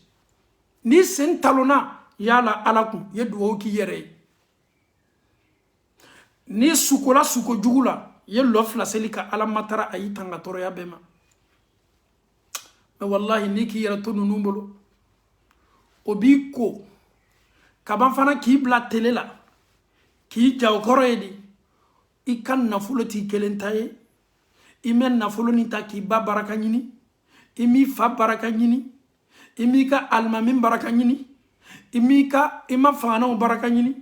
fo ki kan nafulo ta ka di flanka foma ka di ala juguma ka di ma kuntama ka di escoro ma yi kan nafulo ta ka di escoro numéro 1 ma quand est en hakli bena kunu Allah Ta'ala ko wama tadri nafsun ko ni foite ni mi me loninke damfente mi me loninke madha taksibu gada ebe min soro sini min dituma sini garjiga mini ala ya kenya siye ki makono damfente dugu kolo koka mi me se ki kasini garjiga ko fiye subhanallah ala Qur'ana ayani ni tume se fola slama ou ye sanga ni wati be o yes ayes slama ou bla miri la doni. Moi je peux te rendre riche, moi j'ai un secret, je peux, mon frère tu peux pas me rendre riche et toi-même tu n'es pas riche. Dans ta famille là il y a assez de pauvres, toi-même tu n'es pas riche parce que c'est pour moi tu veux pour manger. Si réellement tu avais ce secret là, pourquoi tu n'es pas parmi les millionnaires dans ce bas monde? Si tu as vraiment ce secret là, nous connaissons les milliardaires, nous connaissons les millionnaires, mais ton nom même ne figure même pas sur la liste. Et tu as ce secret là et tu es parmi les pauvres. Il est où la réalité? Et ça ne colle même pas. On laisse le Coran et l'Hadith même à part. On n'a qu'à essayer. Tu dis que tu peux me rendre riche. Ok, comment tu peux me rendre riche? On doit faire ce sacrifice-là. Mais pourquoi toi, tu ne fais pas ce sacrifice-là? Tu me demandes de te donner de l'argent là. Mais mon argent là, pourquoi je dois te donner? Si réellement tu as ce secret-là. Et toi-même, tu dois me donner. Parce que toi, tu peux rendre les gens riches. Moi, je vais être riche. Mais pourquoi il est fait né les gars dans le dit Emma? Ah, slamo. Ni alaye mourladia. Les jeunes écoutaient très bien. Ni alaou talay haklimuma di adamadema. Les philomanes la escoro ko long ko ka sekere long. Il est bekem maye dugukolo koka. Tu vas vivre à l'aise. Parce que ebika kodi aladema. O kadugu maamunu mani be musolakao. Olu lebe sina muso konya nyinina. Metan sina muso nyanyini. Nsina muso dew meto ka konya nyini o fe. Ah meta o fe pour que se dialan cheye. Abe to le ladron nunu be au détourner ka ke o yere taye. Nunu ka ko be sigini me galone ka o ye toro yo la se muso uma o ye muso to ka furula ka kono la ola o ye muso détourner o chauma nunu ka ko be ye wuya abe shetana bara abe ye tromperu de ye abe escroc de biya me minu ye la réseaux sociaux kan ko turabu ko jomansi islamo ni to bana ibe do fana ye wulla kuray ko turabu be munya e kanyana mayala turabu chila be munke ka nyanama la itoloma lo ala karabena kumaniye sallallahu alayhi wa sallam itoloma lo kusabe dan fa ka so hare mala kira sallallahu alayhi wa sallam ala ta'ala ko chemi wama yantiqu anil hawa in huwa illa wahyun yuha chemi te kuma kumfe itoloma lo kusabe abena ibaru hadisala hadisani sabatini me rawahu muslim fi sahihihi kabo ala kera muso do yoro sallallahu alaihi wasallam qala ko ala kera ko man ata arrafan fasa'alahu an shay'in koni mamin nana flali kala fay min ko kale be kodon mo min nana mo min ye segerali ke mo min ya yere déplacer kana flali kala fay amada umada fasadaqahu ayemin fo ya kuma tuntiya wala ma ay kuma doron ele yana kana manyininga kera ko sallallahu alaihi wasallam ko ninti la mo ka seli temna tele binani ala ta ka selimna aya déplacer min ke doron ka bo ka sokono ay déplacer li retoy téléphone ta doron yokuma na ye ka manyininga seli ode kabo ala yoro bato barala seli kabo ala yoro da kiyama don adamade kan bara folo min fileto de seli bato bunda kono tele binani ya manyini ngamin ke doro ye flali kala manyini ngamin ke doro ka anyini nga doro ala kera ko tele binani ala tika seli fe ejila jade ni koni sala tele binanu kono ni sala tele binanu kono ishudugu ta ala lahara kera bana kodi hadisa gorala Abu Dawud be min lakali akodi koni ye akuma kan tunatiya man ataka hinan koni mami nanani flali kala u fe arafu ni kahinu amena banka difference di fasaddaqahu bima yaqul akuma na doro ikoko wallahi tuani flali kala ka min foni tuan yerereli ya kuma kan tunatiya ye fanga da kuma kama ala kerako sallallahu alaihi wasallam faqad kafara bima unzila ala muhammad ko ele bara kafiriya qur'anama femin jila ala keraka kanunu kuma kan fo souvent nunu kuma kan tiyanela ko ni lala kuma kana ki kafiriya la femin jila ala kerama slama ni kafiriya la qur'anama ye flanka fode est-ce que me flanka fo ya conséquence long est-ce que ame flanka fo ya conséquence non nunu ye tolonge amba udare nunu ye tolonge an faula mais ni ala sona ko bena watile dame ko bela dame ko bela ala ye hakili min di an faw ni an baw ma me kuma minnu fɔla ni me hadisa ni kurana ayaw le tala muna pour que aya dɔn k'a fɔ ko ala sɛbɛnnan ko le te filankafoya man di ala ye filankafo man di ala ye filankafo man di alaw taala ye dɛ filankafo man di alaw taala ye yalaw ɲiningali do ɲiningali ni ala sɔnna an bɛna a jaabi di a bɛ fɔ jɔn ma ko kahinu ye maa ye huwa man yataata al-akhbara amma yaqa'u fi al-mustaqbal wal-arraf huwa man yatahaddathu an al-madi min al-masruq wa nahwi nunu fila a kɔrɔ yɛrɛ ye di n'i y'a mɛn ko kahinu ye maa ye maa min b'a fɔ ko min kɛtɔ waati nataw la ko min kɛtɔ i sɔrɔ la i kɛtɔ min sɔrɔ la min bɛ kuma i ka sini ko kan cɔ i ka mustakbalu kan k'a bɛ fɔ o de ma ko kahinu arafu ye jɔn ye o de ye maa ye misaliya bolo ma soɲali kɛla ko an ye taa baliyetigi fɛ yen ko tɛmɛniw cɔ mɔgɔ min ka soɲali kɛ ko baliyetigi bɛ n'o labɔ ka sɔrɔ fɛn tun bɛ soɲana waati min na tun tɛ yen ale bɛ sin ka baliye ta dɔrɔn k'a don adamaden kan na baliye bɛ taa sa ka ja adamaden dɔw kan na ka sɔrɔ olu yɛrɛ dɔw ma ta anw fana bɛ la o bɛɛ la ne m'a dɔn bi farafin tɛ la fɛn min na an bɛ la bɛɛ la c'est à dire nous croyons à tout c'est à dire tout ce qu'ils vont nous dire là anw fɛ yen a bɛɛ ye tiɲɛ discernement do kalimaniya ko ɲuman di an bɛɛ ma ala m'o kɛra munna alaw taala ye fɛn belebele looru nin k'a ka masaya gundoba dɔ ye a lakile tɛ dan fɛn bolo fo alaw taala munna a lamɛn kosɛbɛ an ye saa ko fɔ duniya laban a bɛ kɛ don min a bɛ kɛ waati min a bɛ kɛ segonde min ala kelen pe le b'a dɔn munna ka d'a kan qiyamu saa miftahun li yawm al-akhirah ni duniya banna o ye dayɛlɛli ye o ye lakile ye ka bɛn lahara lo ma duniya bɛ ban duniya ban tɔgɔmasɛrɛ bɛ mun yira lahara bɛna damina o kosɔn duniya bɛ ban o ye lakile ye ka lahara dala kan donc danfɛn fosi tɛ se kuma n'o kan fɔ alaw taala a filanan sanji min bɛ jigi wa nuzulul ghais ji ka jigili ka bɔ san na o bɛ mun yira miftahun li hayatil ard o ye dayɛlɛli ye ka dugukolo la ɲɛnamaya ka falen ni fɛnw falen maaw bɛ balo fɛn minnu la ala y'o kɛ gundo ye ale alaw taala kelen pe ka masaya kɔnɔ sanji min bɛ jigi falen ni fɛn minnu bɛ falen a sabanan alaw taala munna fɛn min bɛna sabati muso densɔrɔ yɔrɔ wa ilmu ma fi al-arham miftahun li hayati al-makhluqat ja den min bɛna sabati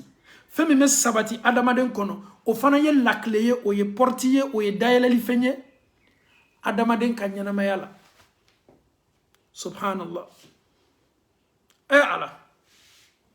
alaw taala yɛrɛ ko di adamaden fana i kɛtɔ fɛn min sɔrɔla sini a naanina i bɛ min sɔrɔ sini o ye garijigɛ ye o ye fɛn ye fɛn min garijigɛ ye alaw taala ye harijigɛ min kɛ ɲɛsigi ye k'i makɔnɔ a loruna alaw taala ko adamaden bɛ sa yɔrɔ min i bɛ sa dugukolo min kɔ kan munna alaw taala ye o kɛ gundoya ka masaya gundo dɔ la munna parce que adamaden ka sali o ye tɔgɔmasere ye duniya laban e banna sala e ka kiyama daminana ka da kan kaburu ɲiningali jɔnsenima minnu latɔ kaburu kɔnɔ n'i ye jɔnsenima ye kira ko kaburu bɛ k'i ma i ka arijinɛ nankɔ ye n'i ye alaw taala jugu ye n'i ye maa jugu ye n'i ye kafiri ye kaburu bɛ k'i ma i ka jahanama kɔlɔn dɔ ye donc ninnu ye sekerew ye ala m'a fɔ gansan a y'a fɔ ka bɛn kundo le ma ko belebele looru ni a folo folo dunuya be ban o ye lakile ye ka lahara dayɛlɛ sanji min bɛ jigi o ye ɲanamaya ye k'a di dugukolo ma ka falen ni fɛnw falen fɛn min bɛ sabati muso den sɔrɔ yɔrɔ ji min bɛ sabati ye o ye ɲanamaya ye k'a di danfɛnw ma garijigɛ min sɔrɔtɔ adamaden bolo sini fɛn min sɔrɔ t'i bolo ala y'o kɛ harijigɛ dayɛlɛ fɛn de ye saya a y'o kɛ kiyama jɔ tɔgɔmasiri fitinin de ye adamaden bɛɛ la kafoni an faw ni an baw nin ye kuma ye k'a lase aw bɛɛ ma filankafoya a bara bugu dugukolo kɔ kan bi filankafoya min cɛ ka jugu n'a bɛɛ ye ni an baw tɛ se la faamu na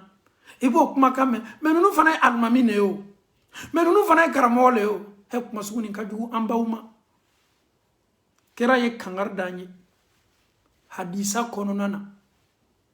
ka bɛn ninnu welelikɛla suguw ma du'atun ko welelikɛlaw do ni wajibili la o nɛnw ka di wajibili la ni y'o ye wajibili la o sigini bɛ alimamiya ni karamɔgɔya muran na ala kɛra ko ala abwabi jahannam ko ninnu ye jahanama kɔnɔ yɔrɔ maaw de ye o jɔni bɛ jahanama da la a bɛ komi o kɛni bɛ ka aw wele ka taa jahanama le ma ko ni min y'o ka weleli jaabi o b'i lafili jahanama kɔnɔ ka fara o kan kira de y'a f'i ye sallallahu alaihi wasallam i k'i laja bi ta kɔ i kana fanga di nin ko sugu foyi ma mori dɔ bɛ se baara la mori kala kelen filitigi do ano mori ni a b'a yela le i seniya ka bɔ nin baara la a bɛ kamiribaya kan ni mori dibinan b'a bolo i seniya ka bɔ nin baara la dibinan b'a bolo a den sɛgɛnnen bɛ visa ko la a den tɛ se la nana dibinan bɛ se tɔla i bolo cogo i tɛ dibinan di den ma a bɛ na tubabu la ninnu ye nkalonw de ye kamiribaya kanw do ninnu fɔla an ye kabini fitinin ma hey nin bɛ jigin ji kɔrɔ a bɛ sɛmɛni kɛ ji kɔrɔ a bɛ karo kɛ ji kɔrɔ a bɛ karo saba kɛ ji jukɔrɔ ele ni alaw taala cɛ ele hakili m'a dɔn k'a fɔ ko ninnu dɔw fɔla tiɲɛ foyi t'a la jadi y'a fɔ k'a bɛ don ji kɔrɔ ji la fa tasaba la e bɛ ji fa tasaba kɔnɔ y'a fɔ a ye k'a y'a kɛ alaw taala kosɔn a y'a kunbiri ji kɔrɔ ye miniti 10 walama miniti 15 dɔrɔn d'a ma a kunbiri bɛ ji kɔrɔ tasaba la an ye baji ni kɔgɔji yɛrɛ to yen sa o bɛɛ ka jan ji bila tasaba kɔnɔ y'a fɔ k'a y'a kun sulu a la miniti 10 dɔrɔn e bɛ tigɛ nin kamiribaya kan bɛɛ la donc ne ni e ye sabari masa ala y'an bonya a ye valeur ba di an ma a ye hakili ɲuman di an ma an ka kan k'ale ala ka kelenya de sabati an ka ɲɛnamaya la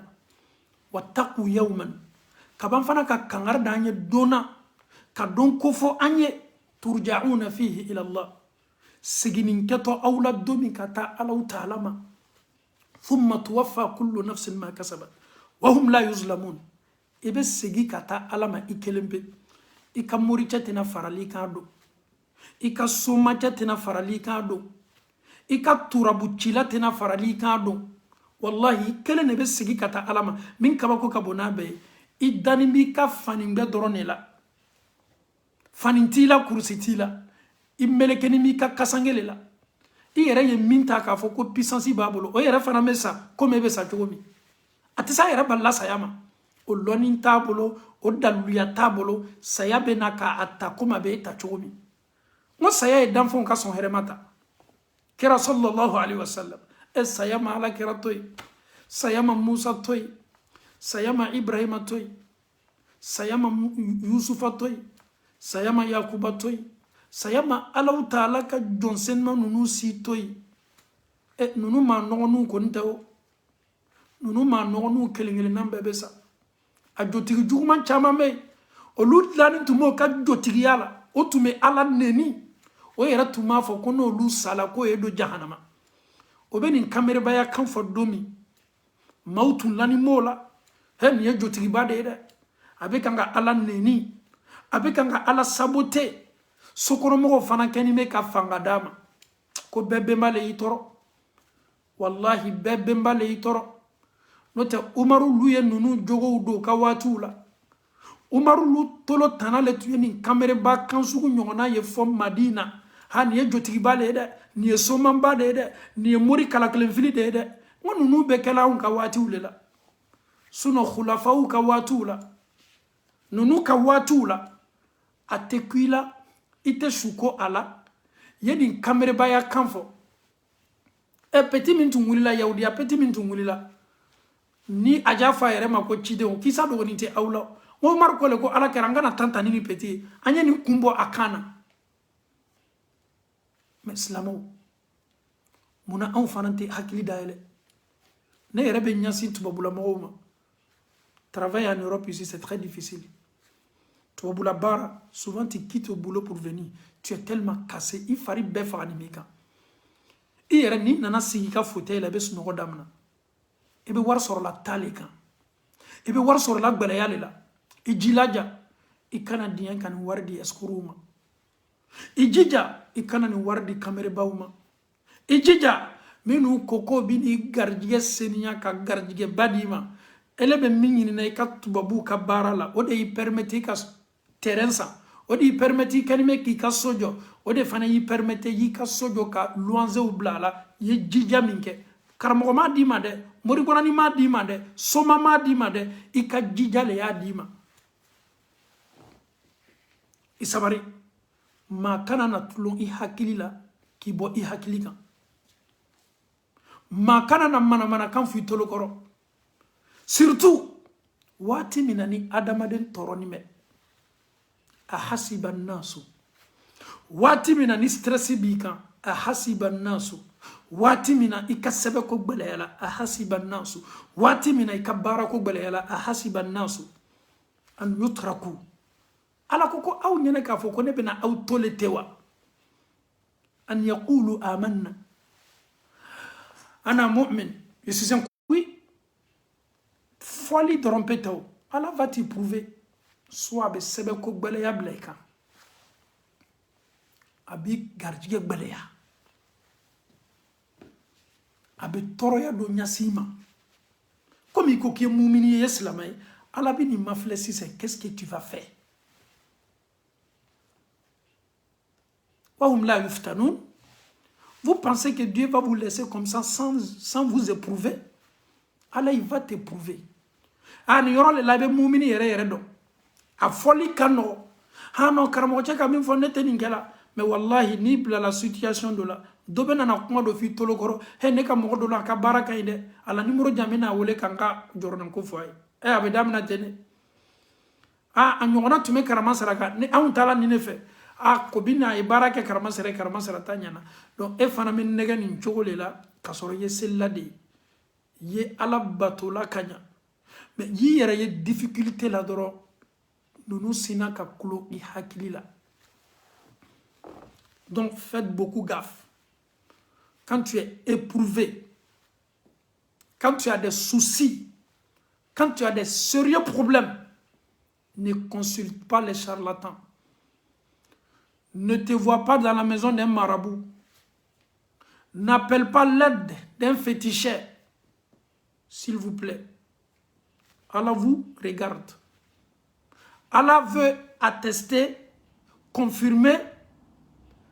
ce que tu fais sortir de ta bouche, le fait que nous disons que nous sommes les croyants. Allah est en train de te regarder. Qu'est-ce que tu vas faire? Tu vas aller où?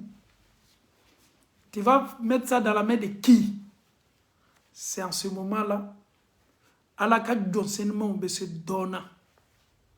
C'est en ce moment-là, Allah ou ta'ala ka donsennement be se donna. Allah ko di maamunudo ni masubako yo soro. Qalu inna lillahi wa inna ilayhi raji'un. Idha asabatuhum musiba. Ni kogbelen ko soro, ni masubako ko soro, ni toroya do laloka, toroya minu kabo sayaw bala, la jarabili belon bala, ibo kuma kame inna lillahi wa inna ilayhi raji'un. Subhanallah. Manin kadi Allah ta'ala aka jon fe gbele wati, aka jon fe masubak gbele wati, inna lillahi wa inna ilayhi raji'un. C'est ce que Dieu veut. Ka yara ka kuye ala tadi. ka yira ka kafa ibina kosigi kata ala ni nema isabari ne bi dalil ne ba ni ba kenime ki ibla murisola tala ikani ka warla tama kwa ita murisola na koko ay asela muridu fe kwa yika kunya laje kwa saraka yeninye ikana diyan ki ka warla tada la ta'ata li makhluqin fi ma'siyati al-khaliq atebe yibani fak makan labatu ala so bonda kono ibaye minkeni ay flanka fo yalike abeta moru soro ika kunya la muna abeti ka kunya la moru koro muna ele bama ala do ele ba ka duwa fanga kabo e makatne abeta mori munu soro le bamso ka duwa fanga kabo fa ka duwa fanga kabo iba wole kwa duwa kiye aya selu kofe aye duwa kiye ale ka dafa nyakelen duwa fanga kabo mais olu yera betigelo yera la oye fanga di kamere bauma oye fanga di fleli kelauma oye fanga di nunuma ifana me toro bamso bolo ni koni me ameriki e ka saraka wari o fanga be gbliya ni be europe e fana ka saraka wari o fanga be gbliya ni sigini me farafina fangora de l'aventure la e ka saraka wari o fanga be majigi doni o be jamana o le flow no te o ma foye ka kola e mami me ameriki abi abanyeno ko nunu ko dangale boko mami me ameriki ni passe la uma o be mishide ko fu baye ki ka saraka e mishide o te saka kofo o te shia kofo o te ba kofo o be misile kofo ibaye muna e be ameriki le dunya so jamana belebele ni be europe lo inyana ko mori nunu ko haklito la ils sont tellement intelligents ils savent que ta maman souffre. Ils savent que ta maman veut ton réussir. Ils savent que ta maman va tout faire pour que son enfant, alhamdoulilah, elle a pu s'aider de son enfant. Ils vont jouer avec la vieille. Ils vont jouer avec son esprit. Kodoba ka kola na mani saraka bo. Aka kobe na bala yade. Allah. No bana fola musokoroba nyine. Allah. Abad den sonja. Ima fuite la kola. Ntala se mo nyuma doma. Ambam so bo wolo chokole la farafina ko mo nyuma. Musokoroba mo nyuma te nunu yede. Nunu ye shetana deune. Nunu ye shetana mo deune. Mo nyuma te nunu yede. Nunu ye ala jugu de flanka fo do mori kunta undo. Nunu te ma nyuma yede. Musokoroba. Ma nyuma yabe fo ma minu fe ala yo ko fo qur'ana kono. Wa ibadur rahman alladhina yamshuna ala al-ardi hawnan wa idha khatabahum al-jahiluna qalu salama. والذين يبيتون لربهم سجدا وقياما الا يا كما نيمو كفانيو قرانا كون قرانا ايا چاما نونو تما نيمو ويده نونو ي الا جوغودي ما نيام سو كروبا كوما كونتالا مو نيما دو سورو ne bamso ame ni message la se olu fanama nawtena do ke aw dewnyi aw ye toroya min kaw ka cela sigila aw yi tawakkali alala ala ndema deme fona kasoro ne manche baraka nyini sisa yere ngomo demsa munu do la kuruwola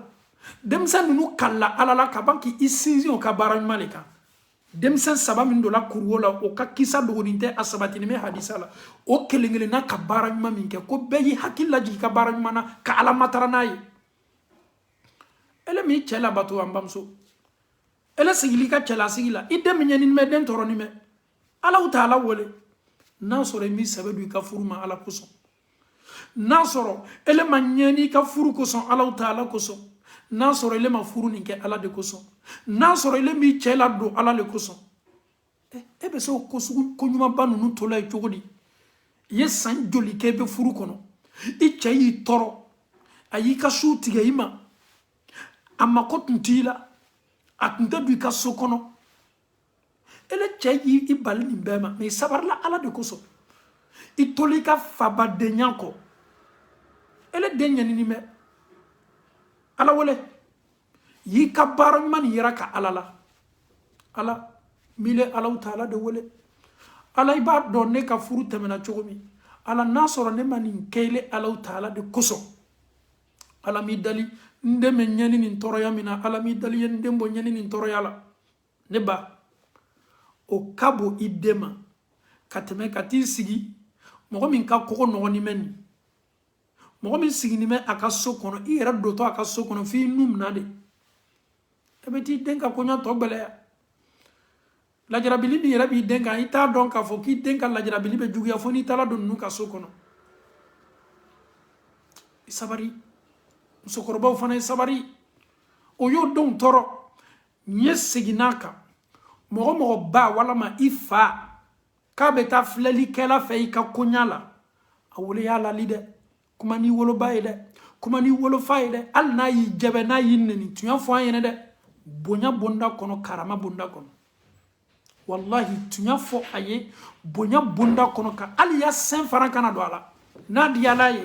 a ye si danga la n'a diyala ye a ye tele danga la n'a diyala ye a ye micro ta k'i danga a danga tɛ yɛlɛ hali kunsigi sibiri ɲɛ kelen na n ko danga bɛ maa min na tunya de kan e k'i den lasu filankafoya la o ko k'a tɛ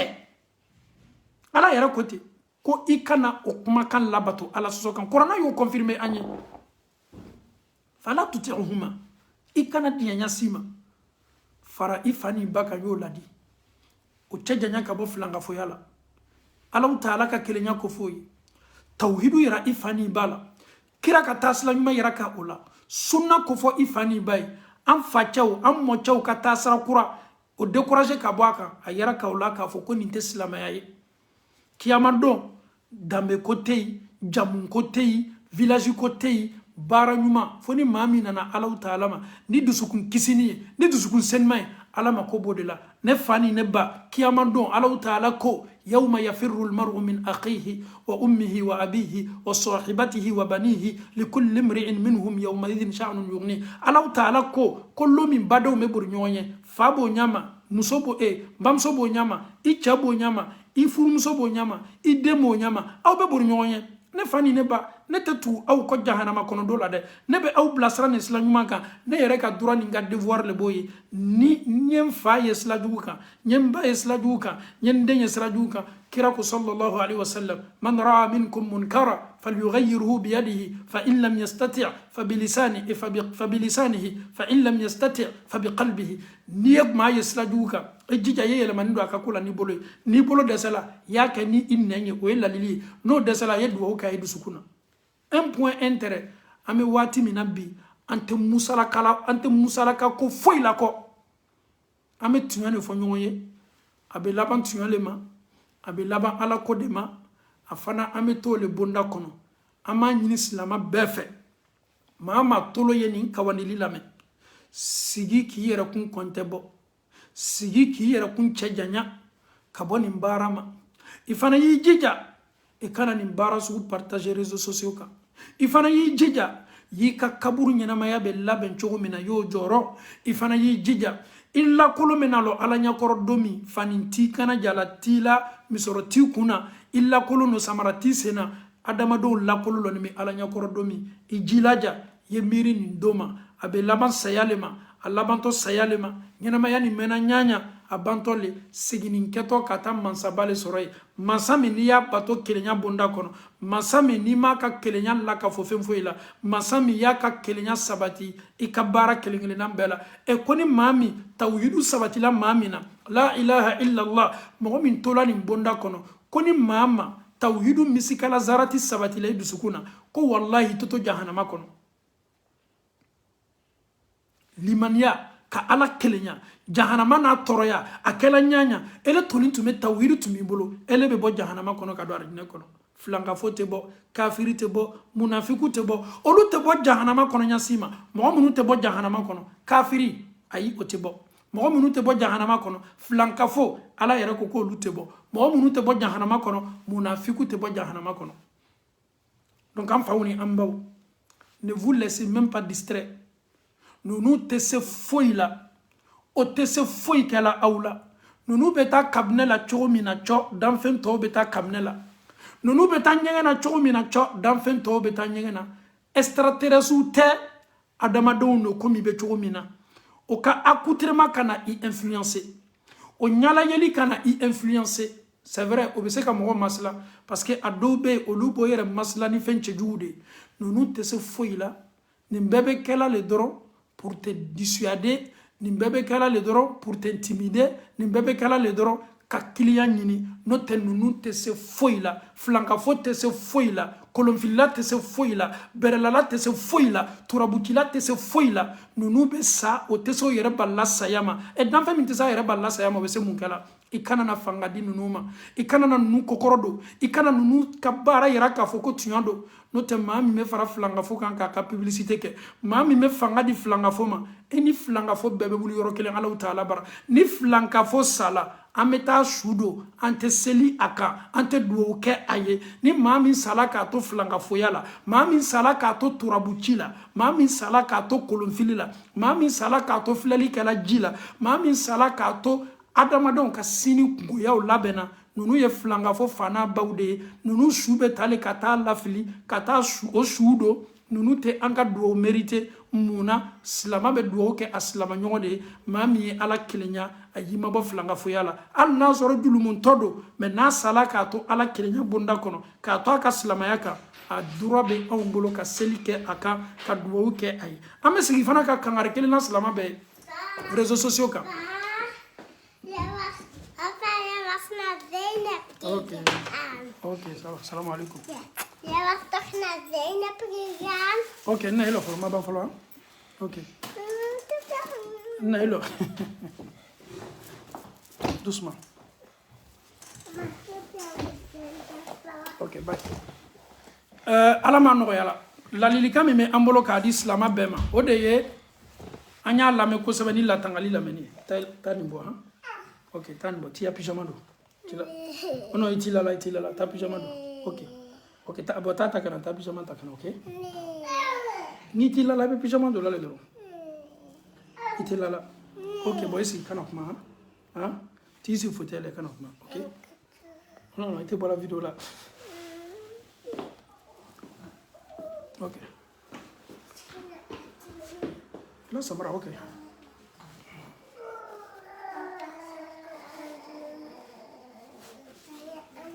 ça c'est un problème hein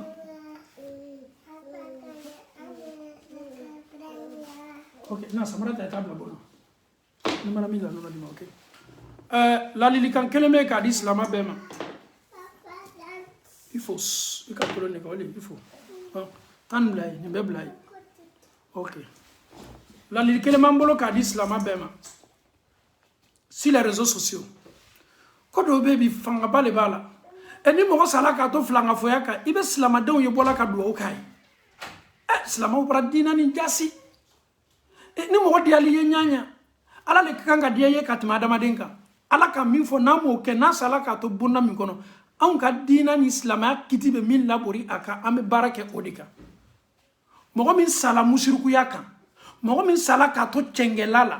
mo min sala ka to turabuchila mo min sala ka to kolonfilila mogo min sala ka to filali kala jila mogo min sala ka to flanka foya misikala zarati barala